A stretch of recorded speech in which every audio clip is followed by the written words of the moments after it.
What is up, guys? Welcome into it. We are getting ready for another week. What's happening? Man.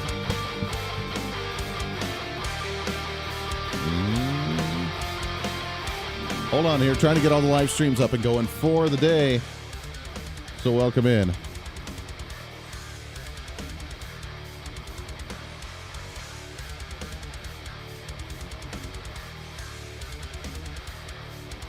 Minutes till broadcast.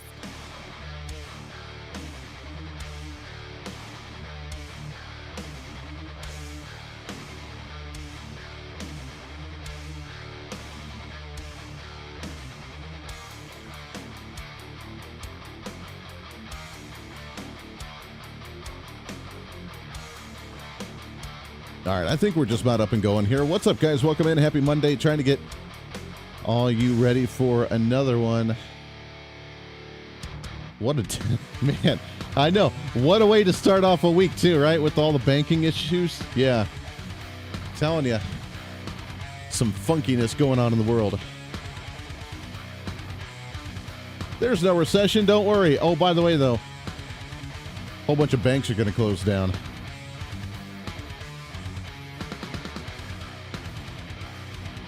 But there's no recession. Don't worry. 1 minute till broadcast. Good Lord, man. Coming up on the program, Mark Mix. He is president, CEO of the National Right to Work Committee. We'll talk about Biden's budget from last week. Unionization, obviously, as Biden spoke at the Philadelphia manufacturing plants, wherever the hell that was. So we have that going on. We have the banks. We have the stock market. Got some stuff to cover today. Some things to talk about.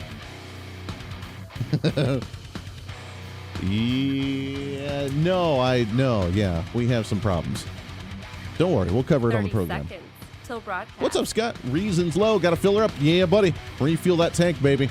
We are your get-go for another Monday. And we're feeling it. All right, hang tight. Program's starting here momentarily. Like it out, share it out, leave a comment. Let's have some fun. Break those algorithms. Let's do this thing.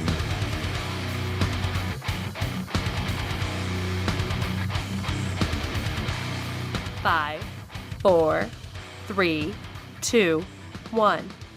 Begin transmission.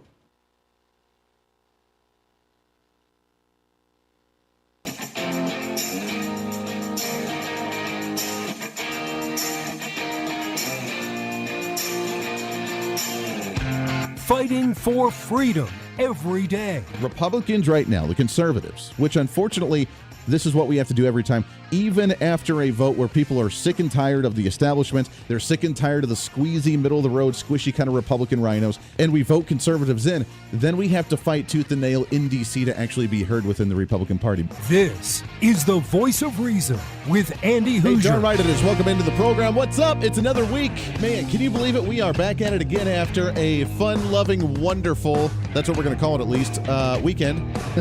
Hopefully you've been able to enjoy it, and so many festivities and activities and exciting things going on in the world that we just can't stay a hold of it. So we're going to get to all of it that we possibly can. What's up? Welcome into it. Happy Monday, broadcasting live out of the heart of the nation here in Wichita, Kansas on our flagship radio station. We are all over the country.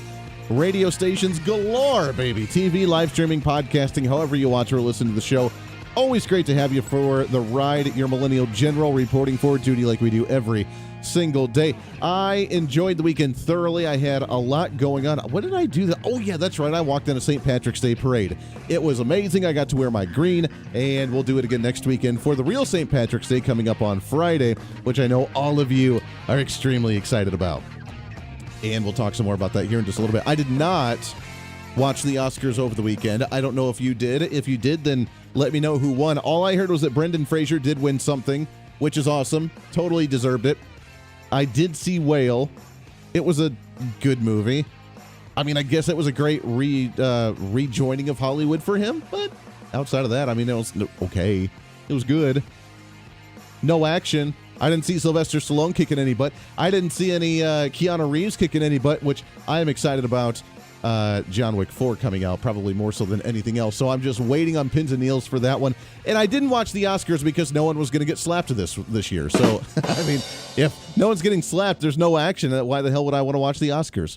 Welcome into it. We got a lot to talk about today. Mark Mix, National Right to Work Committee. He'll be joining us at the bottom of the hour today as we talk about Biden's proposal on his budget last week. But that may be changing now that we're doing a whole bunch of bank bailouts today. So he said that last week, and we still have to pay our bills going into the end of the fiscal year this year. But apparently we're just going to bail out a whole bunch of banks. Have you heard? Yeah. What a mess, man. I tell you, let's just jump right into it. Why waste any time on our latest and what's trending?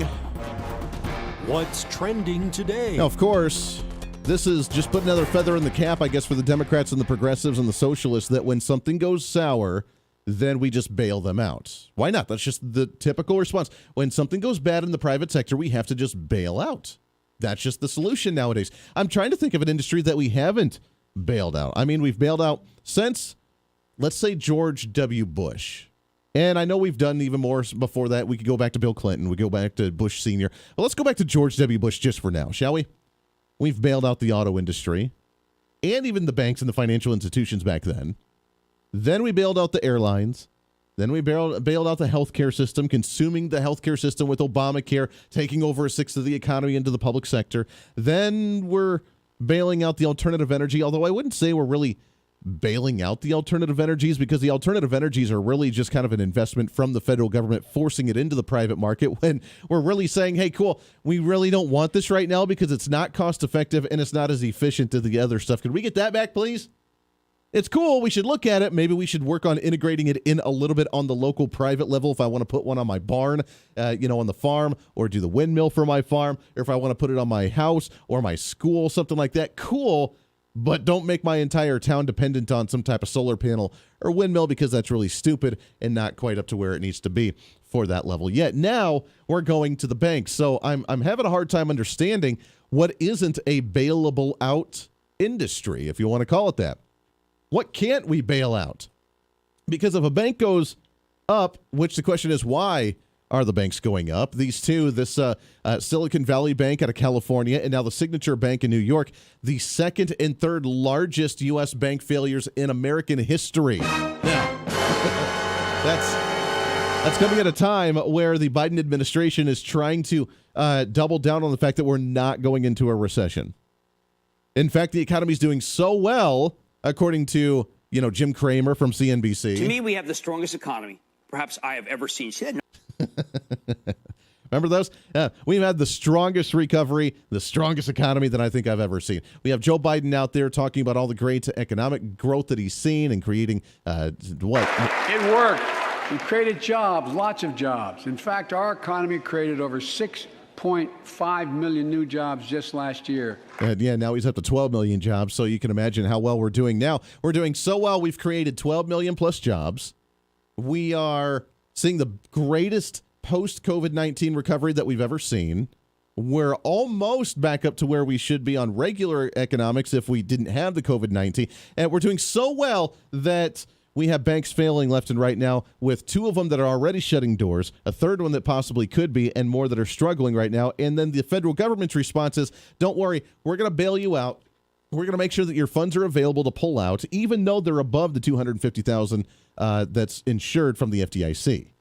Now, for those that don't know, I was in banking for a couple of years, and I was a personal banker. I didn't do anything crazy like doing investments, but I did do basic opening up checking accounts and credit cards and, get people signed up for auto refinances or auto loans, that sort of stuff. So I have a basic understanding of how banks work, and different banks work in certain ways. For example, the Bank of Wells Fargo makes the majority of their money by opening up checking accounts. By having the number of accounts they have, whether it's credit cards, savings accounts, checking accounts, they make their money based on the number of accounts that they have to show the activity that people like to have. So if you go into Wells Fargo, for example, then you're like, I just need to open up a checking. They're going to open up you 5